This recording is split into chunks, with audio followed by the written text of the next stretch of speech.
అమ్మలను దర్శించుకుంటారు. కోరికలు తీరిన వారు ఎత్తు బంగారం అంటే తామంత బరువున్న బెల్లాన్ని అమ్మవారికి సమర్పిస్తారు. ఇది కన్నేపల్లి జంగలిలో గిరిజనుల జాతర, జల జల జంపన్న నది దాపున జాతర,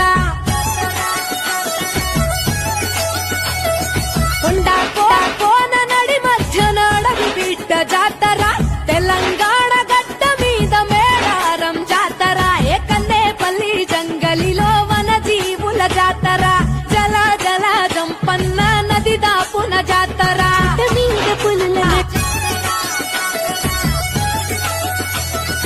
జల జల జంపన్న నది దాపున జాతర.